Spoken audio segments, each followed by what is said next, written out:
yəni bir nəfər bilməyib bir şey yeyibsə, heç eybi yoxdur. Orucuna da heç bir zərəri yoxdur.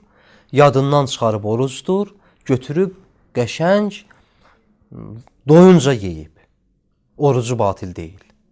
Amma yeməyinin arasında bildiyi kimi o ağzındakı tikəni də yerə qoymalıdır. Bu hökm vardır. Əgər xeyir udarsa, artıq orucu batildir və kəfarəsi də var. Bunların barəsində söhbət edəcək, amma söhbətin burada orucu batil edən əməllərin əvvəli olduğu üçün bunu istədim burada tamaşaçılarımıza xatırlayaq. Dedik, az-çox olmağının fərqi yoxdur. Adi və qeyri-adi olmağının da fərqi yoxdur. Hər halda bilərəkdən yeyilərsə oruc batildir. Və dişi fırçalamaq barəsində ötən verilişimizdə söhbət etdik. Dedik, baxmayaraq ki, səhər çağı, o başdan vaxtı bunu fırçalamaq məsləhət görülür ki, artıq əziyyət çəkməyək, zöhr vaxtı, yəni iftardan qabaq, sübh namazından sonra ki, bu özlüyündə də fırçalamaq dişi savabdır və çox təkid olunub buna. Misvak barəsində Peyğəmbər buyurur, əgər ümmətim üçün çox çətin olmasaydı, mən bunu vacib edərdim hətta. Yəni, bu qədər əhəmiyyəti var. Amma məxsusən orucluq üçün daha da təkid olunur burada ki, biz hələ fəcrdən qabaq, sübh əzanından qabaq bu işi görək ki, sonradan bir sıra müşküllərlə, problemlərlə üzbəüzləşməyək.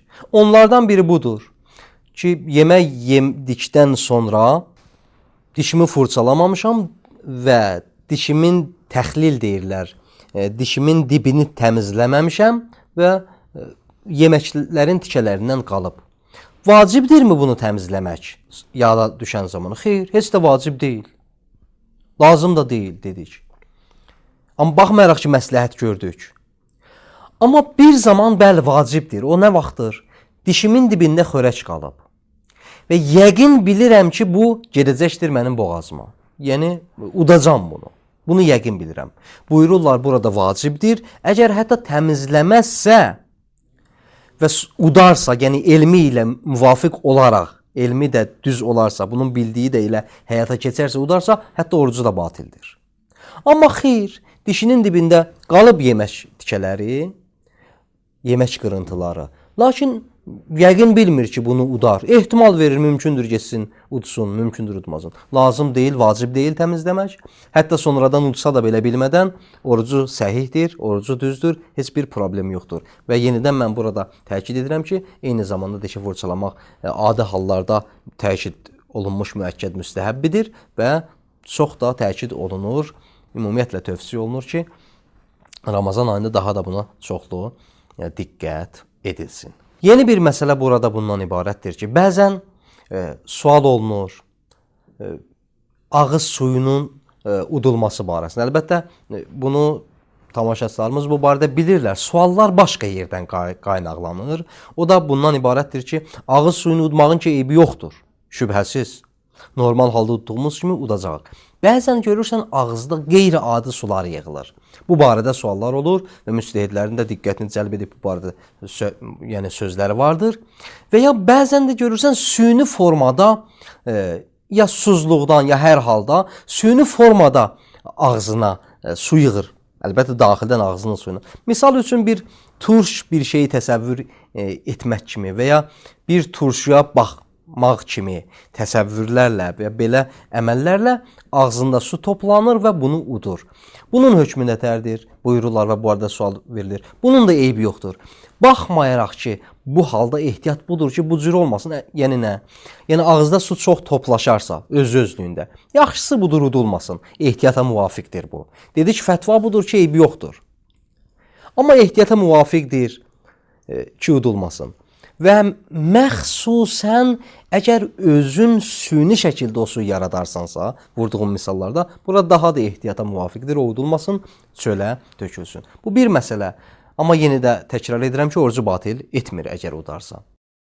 Amma burundan və ya sinədən gələn sular, başdan və sinədən gələn sular ağza gəlir, bunun hökmü necə? Bu barədə də fətva bundan ibarətdir ki, istər başdan, beyindən belə deyək də, burun yollarından gələn sular, istər sinədən gələn o bəlğəmlər, nə qədər ki ağzın fəzasına və nə qədər ki ağzın daxilinə yetişməyib, onu udmağın eybi yoxdur. Amma əgər elə ki yetişdi ağzın daxilinə yetişdikdən sonra artıq onu uda bilmərik. Udarıqsa oruc batildir. Amma burada bir sual.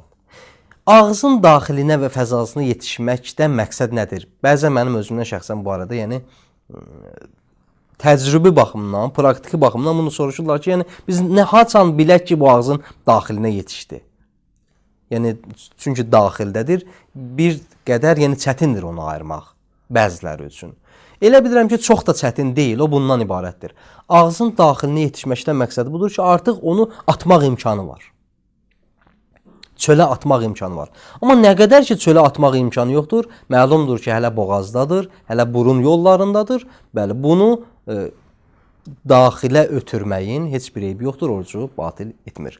Bəs əgər nə qədər ki ağız fəzasına gəlməyib, utmağın eybi yoxdur, amma ağız fəzasına gəldikdən sonra vacibdir ki, onu ataq çölə və əgər bilərəkdən udarıqsa, oruc batil olacaqdır. Təqribən söhbətlərimizin axırıdır. Mən bunu axırıncı məsələ kimi demək istəyirəm. Yemək içmək barəsində. Bəzən görürsən ki, yemək içmək adi halda deyil, amma bir sıra iynələr və ya sistem köçürmələri o yemək içməyin işini görür. Yəni onun əvəzini verir. Misal üçün bir şəxs özü üçün vitaminlər, o güc artıran vitaminlər, qüvvə artıran vitaminlər vurdurur və ya qida sayılan o sistemləri köçürür özü üçün ki, qüvvələnsin. Buyururlar ki, bu orucu batil edir. Heç də fərq etmir bununla yeməyin arasında. Yəni bu da yemək hökmünə bir növ mülhəq olur. Heç nə fərq etmir deyəndə əlbəttə fərqi vardır. Biri dəqiqliklə yeməkdir və içməkdir. Amma bu onun əvəz edicisidir. Əvəz edicisi olduğu üçün buyururlar ki, elə orucun əsl hikməti o ac qalmaqdır. Orucluq, yəni ac qalmaqla, əlbəttə hikmətləri çoxdur. Yəni ac qalmaqla o hikmətləri hasil olmalıdır, o səmərələr hasil olmalıdır. Yəni əgər bir şəxs bu yeməyi başqa yollarla təmin edirsə, orucun əsl o məqsədi aradan getdi, əsl mahiyyəti aradan getdi. Ona görə də demək olar ki, müasir müctəhidlərimiz əksəriyyəti fətva verirlər ki, bu orucu batil edir. Bəzən də belə suallar meydana gəlir ki, bəs əgər bu işi, misal üçün bir şəxs gecə elə bir dərman atır ki, sübh rahatlıqla oruc tuta bilsin. Düzdür, bu da orucun hikməti ilə uyğun deyil. Yəni, orucun hikməti bundan ibarətdir ki, bu aclıq hissi keçirsin.